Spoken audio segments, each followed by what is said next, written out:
చూస్తున్నది run TV Telugu. నేనే మీ శాలిని ప్రియ. ఈరోజు రాష్ట్రం, దేశం, ప్రపంచంలోని ముఖ్యమైన వార్తలను మీ ముందుకైతే తీసుకువస్తున్నాం. మొదలు పెడదామా నేటి ముఖ్యాంశాలతో. మదనపల్లిలో పెట్రోల్ దాడి కలకలం. అన్నమయ్య జిల్లా మదనపల్లిలో బీకేపల్లి ప్రాంతం ఉలిక్కి పడిపోయింది.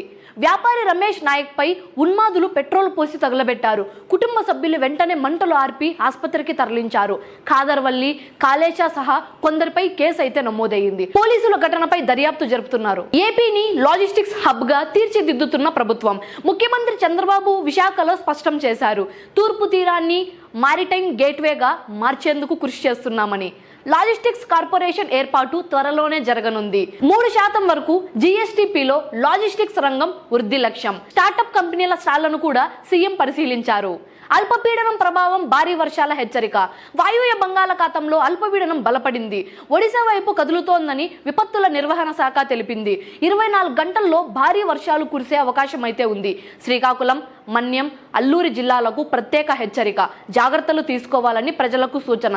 ఇందిరమ్మ ఇల్లు గృహ ప్రవేశానికి సీఎం రేవంత్. భద్రాద్రి కొత్తగూడెంలో సీఎం పర్యటన. అశ్వారావుపేటలో గృహ ప్రవేశ మహోత్సవం నిర్వహణ. ప్రతి నియోజకవర్గానికి 3500 ఇళ్లు మంజూరు. ఐటీడీఏ ప్రాంతాలకు అదనంగా 1000 ఇళ్లు ఇచ్చారు. ప్రజాసభలో సీఎం ప్రసంగించనున్నారు. ఒకే పరికరంతో 60 రకాల వైద్య పరీక్షలు. క్లినిక్ ఆన్ క్లౌడ్ రూపొందించిన హెల్త్ ఏటీఎం ఆవిష్కరణ. రక్తం బొట్టు నమూనాతో అనేక పరీక్షలు చేయవచ్చు. ఈసీజీ, షుగర్, రక్తపోటు, మలేరియా, డెంగీ వంటి పరీక్షలు కేవలం నిమిషాల్లోని రిపోర్టులు లభ్యం. ప్రస్తుతం హైదరాబాద్ ప్రభుత్వ ఆసుపత్రిలో పైలట్ ప్రాజెక్టు. కోడుమూరులో తండ్రిని హతమార్చిన కుమారుడు.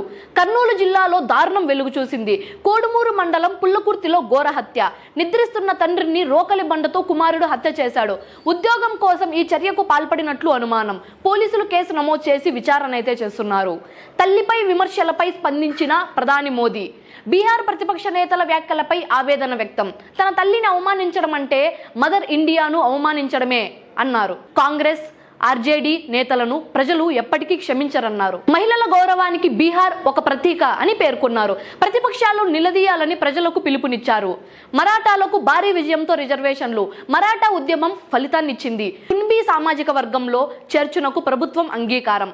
విద్యా సంస్థలు, ఉద్యోగాల్లో రిజర్వేషన్లు కల్పించనుంది. మనోజ్ జరాంగే నిరాహార దీక్షను విరమించారు. ఉపసంఘం చర్చల తరువాత ఒప్పందం అయితే కుదిరింది. చైనాలో ఆయుధ ప్రదర్శన 80 ఏళ్ల జయంతి. రెండో ప్రపంచ యుద్ధంలో విజయానికి గుర్తుగా వేడుక. టియాన్మెన్ స్క్వేర్ వద్ద భారీ ఆయుధ ప్రదర్శన. నూతన యుద్ధ విమానాలు, క్షిపణులు ప్రదర్శనలో రష్యా, ఉత్తర కొరియా సహా 26 దేశాల నేతల హాజరు. 50,000 మందికి పైగా ప్రజలు ప్రత్యక్షంగా వీక్షించారు. భారత్ పై సుంకాలపై ట్రంప్ వ్యాఖ్యలు. అమెరికా అధ్యక్షుడు డొనాల్డ్ ట్రంప్ ఆగ్రహం. భారత్తో ఆర్థిక సంబంధాలు ఏకపక్షమని విమర్శ. భారీ సుంకాలు విధిస్తున్నారని ఆరోపించారు. అమెరికా దిగుమతులపై అధిక పన్నులు వసూలు అవుతాయన్నారు. సుంకాలను సమర్థించుకున్న ట్రంప్. స్థానిక మార్కెట్ ఫ్లాట్ ట్రేడింగ్. బుధవారం ఉదయం మార్కెట్ మిశ్రమ సూచనలతో కదిలింది. నిఫ్టీ 13 పాయింట్లు పెరిగి 24,593 వద్ద. సెన్సెక్స్ 61 పాయింట్లు ఎగిసి 80,215 వద్ద అయితే ఉంది. ఇన్వెస్టర్లలో జాగ్రత్త ధనం కనిపిస్తోంది. ద్రవ్యోల్బణం, వడ్డీ రేట్లు ప్రభావం చూపుతున్నాయి. ప్రో కబడ్డీలో ఢిల్లీ ఘన విజయం. విశాఖ పోర్టు స్టేడియంలో ఉత్కంఠ భరిత పోరు. దబంగ్ ఢిల్లీ 41-34తో బెంగళూరు బుల్స్ పై గెలిచింది.